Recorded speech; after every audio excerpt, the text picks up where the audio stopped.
ছাত্রদের কোঠা আন্দোলন ও দেশের পরিস্থিতি খারাপ হওয়ার মধ্যে অনেক এমপি মন্ত্রী দেশ ছেড়েছেন, আবার বিদেশে অবস্থান করা কেউ কেউ এসেছেন ফিরে।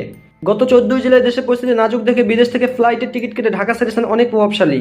তারা যুক্তরাষ্ট্র, যুক্তরাজ্য, Canada, Singapore, Australia, Bharat, Thailand, চীন ও দুবাই পাড়ি জমান। এই পরিস্থিতিকে দুর্ভাগ্যজনক বলে মন্তব্য করেছেন বিশ্বস্তজনেরা। আওয়ামী লীগের দলীয় সূত্রগুলো জানিয়েছে, দেশের এই টালমাটাল পরিস্থিতির মধ্যে তাদের এই বিদেশ যাত্রা নিয়ে সরকারি দলের মধ্যে ব্যাপক প্রতিক্রিয়া রয়েছে। আওয়ামী লীগের সবাই এদের নাম নিয়েও তুমুল হইচই হচ্ছে। দায়িত্বশীল একটি সূত্র জানিয়েছে, কোঠা আন্দোলন ঘিরে দেশে যখন উত্তাল সহিংসতা ছড়িয়ে পড়েছিল, চারদিকে এমন জটিল পরিস্থিতিতে গত 15 জুলাই মধ্যরাতে দেশ ছাড়েন সাবেক অর্থমন্ত্রী আহম মুস্তফা কামাল। পরিবারের 5 সদস্যকে নিয়ে তিনি রাত 1:40 এমিরেটস এয়ারলাইন্সে একটি ফ্লাইটে লন্ডনের উদ্দেশ্যে ঢাকা ত্যাগ করেন।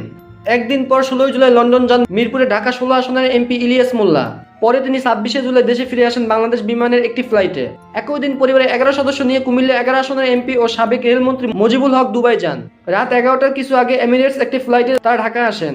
ইমিগ্রেশন সূত্রে জানায়, প্রাথমিক ও গণশিক্ষা মন্ত্রণালয়ের প্রতিমন্ত্রী অধ্যাপক রুমানা আলী 16 জুলাই যান মালয়েশিয়া। তার সঙ্গে ছিলেন পরিবারের 4 সদস্য।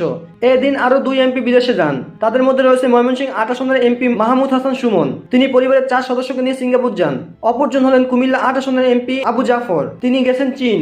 17 জুলাই রাত 1:11 হংকং এয়ারলাইন্সে একটি ফ্লাইটে অস্ট্রেলিয়ার সিডনি থেকে ঢাকায় ফিরেন চট্টগ্রাম 1 আসনের এমপি মাহবুব উর রহমান।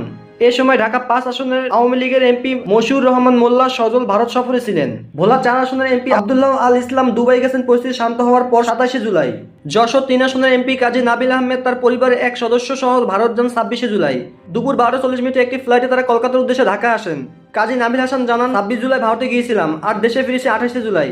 নারী সংরক্ষিত আসনের এমপি পারভিন গত 26 জুলাই ব্যাংকক গেছেন। কুমিল্লা 3 আসনের এমপি জাহাঙ্গীর আলম সিঙ্গাপুর গেছেন 28 জুলাই। সঙ্গে নিয়েছেন পরিবারের 3 সদস্যকেও। রাত 10:30টায় একটি ফ্লাইটে তারা ঢাকা ত্যাগ করেন। সাবেক স্বাস্থ্যমন্ত্রী আফাম রুহুল হক এমপি 18 জুলাই পরিবারকে নিয়ে সিঙ্গাপুর গেছেন।